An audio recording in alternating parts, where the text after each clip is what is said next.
Hey y'all, it's Jessica, Pretty Prints and Paper, and today I'm finally getting you my video for my March setup and my new experiment with my bullet journal. I had some technical errors in my last one, so here we go. If you have been following along, you know that I have been testing a lot of things in not only my life, but in my planning as well. Over the last year and a half, I've been using a lot of my Traveler's Notebook system. I do a lot of videos on this if you're interested in learning more about it, but you followed along and you know that I love Foxy Fix and their leather covers, and most recently have been using it to organize 3 May Designs notebooks at a time, to use the bullet journal system with my blogging notebook here, my list notebook and collections notebook in the middle, and then my planning notebook in the front. You can see a lot of videos of that setup. And I wanted to test out some other systems just to see if other systems might work for me. It's been a really hectic year, and so could I use pre-planned notebooks in order to plan my way? What else would work? And so I tried some experiments with the Passion Planner last month, and they have a similar weekly layout to me, which is really helpful. So I think that's where I got my original inspiration from, along with Kim at Tiny Ray of Sunshine. And so I used this for a while, and I really appreciate the design, the simplicity of it. I used the undated version, and what I found was, although I really enjoyed not having to set this up, and it works really similarly to my regular setup, the lines were really, really close together in this particular compact size. I didn't want to go up to like the huge size because I didn't want to carry that around. So the downside of that being that I really needed to write pretty small in order to get my notes in. And so I missed having the space that I had in my regular May Designs layout. So, but I really, really liked being able to do duplicate weeks. So I would do one layout of my planning and then redate the things again, and then write down things of my health. So I was tracking my workouts and what I was lifting and what I was eating. And so there's a dual purpose in duplicating the weekly layout. So I did really like that. So that's something that I'm going to keep in mind when I go forward into another system. This month I am trying something a little different. I'm going to be using the Inkwell press, and I've been admiring their notebooks for a while, but I haven't dove in to using the notebook until now. Immediately, I know that it's much bigger than what I usually carry around. It's my first coil bound in a very, very long time. So I'm curious as to whether I'm gonna love or hate writing against this. We'll see, right? It's all an experiment. So this is how I'm using it so far. I really love their setups.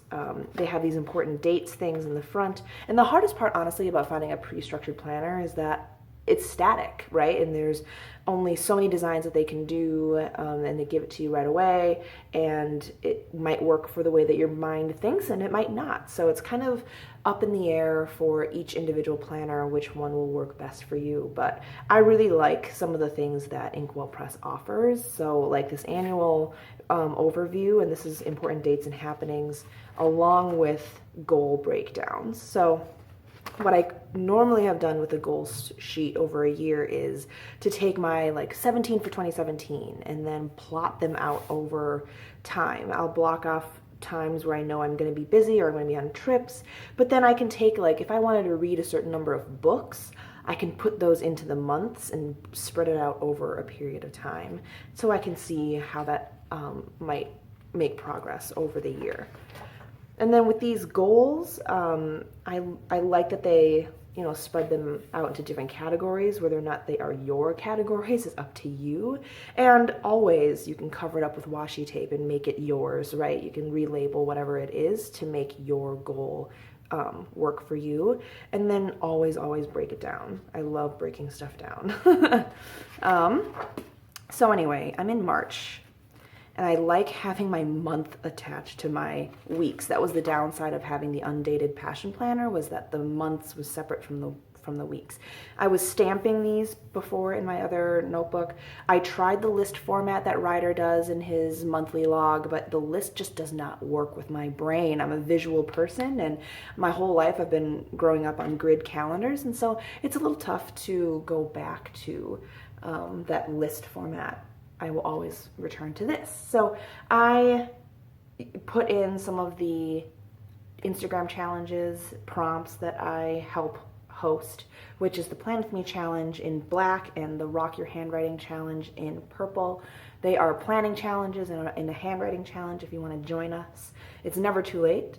I don't do every single day, so I just put in the prompts that I really enjoy, and then that helps me reference this without looking at my phone, which has been really helpful. And then I also jot in some potential editorial calendars, so blog posts that I might be writing, which helps me focus what I am doing in the spare moments that I have coming into a really busy season teaching. So that's what I use this for. I'm not really sure how I'll use this. Maybe some brainstorming or focus areas, but that remains to be seen. And then this is the original inspiration for my honeycomb project pages that you've seen in my past planners. I just love hexagons. I'm not really sure why, but I do. And so I love this mission board. There's different categories, and again, you can always take tape and make it your own. That's the kind of cool thing about planning now, is that you can totally customize it to whatever works best for you. So as I'm trying to figure this out, I love lettering some things in there. My goal this month, and maybe always, is to add more white space in my life. Things as planner people, it gets crazy, and sometimes I know I do, fill in my time with a lot of stuff, which leaves me left last. So I'm trying to add some white space so that I can go between things mindfully. That's my goal. On this side, I haven't really decided how I'm going to use this yet. There's this daily habit tracker, and there's 3 different types of things that I track, and it's in my tracking video, but things that I want to be doing every day, things that I just want to know when the last time was that I did it, and then some things that are just, you know, that you have to do just a couple times and you want to remember when that was. So looking at that, I don't know if I'll use it because, again, I look at it every single day, and if it's out of sight, it's out of mind. So unfortunate, but I know that about myself. And then these areas, we'll see what happens. Here's the weekly. This bookmark is pretty cool. Adding that to a coil bound is nice to be able to know where I'm at. But here's the weekly. It looks very similar, again, to what I normally use, the vertical piece. I cannot do horizontal. It just does not make sense to me. So it starts on Monday and goes throughout the week, and there's more space than in the Passion Planner. Someone was asking how many lines there are in the day, and it's 29. And of course I go and I break it down to my usual sections so that this top part are my tasks, separated with a dotted line, so I've outlined the 2 things that I need to do that day. And then down here is my gratitude log and then my expense log. After getting a hold of my finances, I'm really trying to keep track of where all my money goes, and so seeing this every day allows me to be accountable to it, as well as with my gratitude log, sitting down and skimming through my day and pulling out the little moments that I want to remember.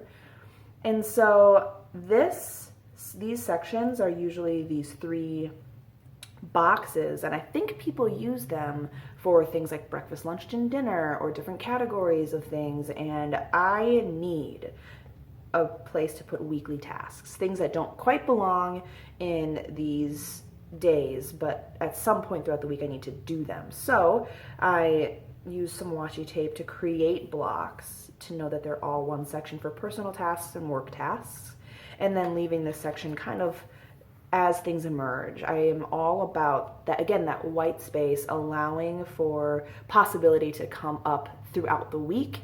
I don't want to fill it up so much that when something comes up, I don't have a place to put it. So this kind of leaves open some possibility if I need it for a list, if I need to, come up with brainstorm, stuff like that. So I leave these open for that. So I use this weekly format because it makes sense to me. This unit of time, I always plan backwards. I'm always thinking about, oh, what I need to do for in the next couple days, or I have an event on Friday, so I need to make sure that these days I have preparation tasks to make sure that everyone's on board, everyone knows what they're doing. So because I work with so many people and I work on so many projects, it makes sense to me to feel like my whole week is a cohesive unit so that I feel prepared and that other people are prepared, and keeping track of progress on various things. So that's just what makes sense for me. It might not make sense for you, and that's okay too. That's part of it, is learning about what works for you and what doesn't. So this works for me. I have a couple friends who plan in similar structures, so I'm going to try this guest thing where I'm going to sit down with them and do some compare and contrast. One of my really good friends has this planner as well, and he plans in a very different style from me. He thinks about time in a very different way, which is awesome, because what that means is he'll give you different ideas than me. That's half of the battle, is really figuring out what works for you. And we can get inspiration from other people, but honestly, it's about figuring out what your style is, what your goals are, and how you want to work it. So I'll sit down with him and do some compare and contrast for you to give you more ideas as to what might click for you. I went through 3 different voice teachers before I found one that could explain some of the same things, but in a way that I could understand it, in a way that worked for me. So that's what I hope to give to you. If you have any ideas for how I can be using some of these pages to the best that I can, let me know what's worked for you, and maybe it'll work for me too. That's the best part of this community. If you have other ideas or other questions, please let me know down in the comments below. But if you liked it, go ahead and give it a thumbs up, subscribe, or share it with your friends. But most of all, I hope that you enjoy it. Thanks, guys. I'll see you in my next video.